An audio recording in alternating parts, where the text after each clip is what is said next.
If you believe, like I do, that the New Testament was originally written in Hebrew and then translated into Greek later, it would be very helpful to be able to find the Hebrew word that lies behind the Greek words in the New Testament.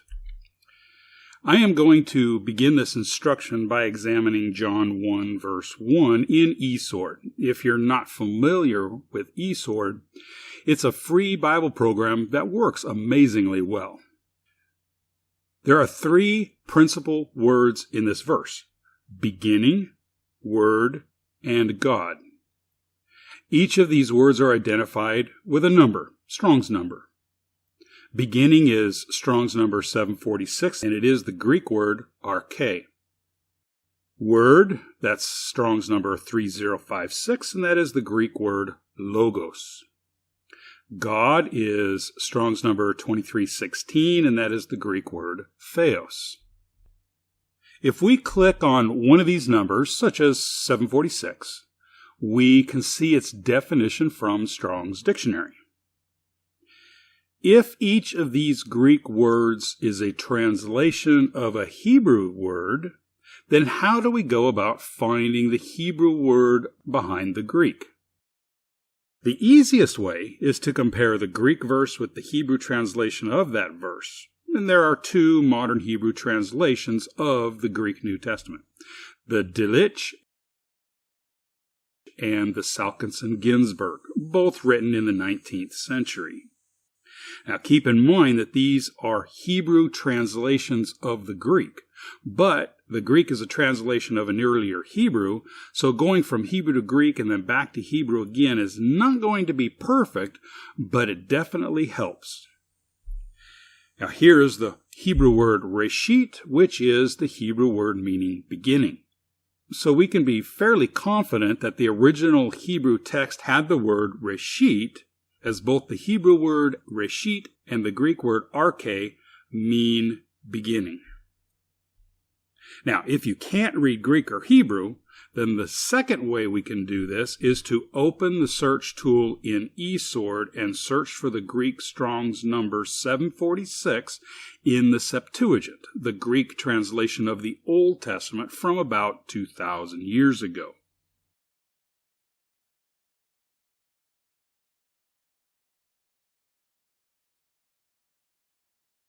The first place this Greek word is used in the Septuagint is in Genesis 1 verse 1.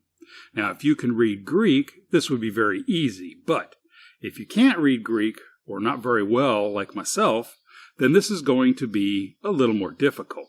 So let's start by opening up the King James Version, and right here we see the word beginning, which is Strong's number 7225. We can now say with some measure of confidence that the original Hebrew word in John 1:1 for beginning was this Hebrew word, reshit. As you can see, this can be difficult and a little tedious. Most of the reference books that I have written started out as my own personal research tools that I developed to help me study the words in the Bible. One of those research tools became my book, New Testament Greek to Hebrew Dictionary. This reference book lists the 500 most common Greek words in the New Testament, and then provides the Hebrew word or words that are equivalent to each Greek word. But to see how this works, let's look up the Greek Strong's number 746. And here is the Greek word arche, meaning beginning or leader. The Hebrew equivalent word is reshit, such as we discovered in eSword. I do not include every Hebrew word that is translated with the Greek word arche, only the most common ones. Now let's look up the other words from John 1:1 in the New Testament Greek to Hebrew Dictionary. Here is Greek Strong's number 3056, the Greek word logos. The Hebrew equivalent word is the Hebrew Strong's number 1697. The Hebrew word devar.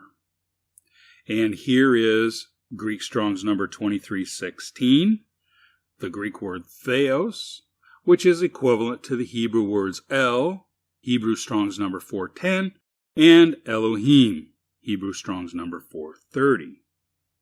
What is the benefit of looking up the Hebrew word behind the Greek translations of the New Testament?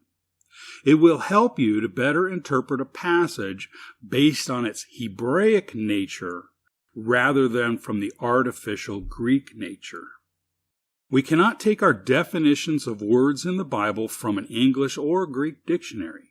They must come from a Hebrew dictionary.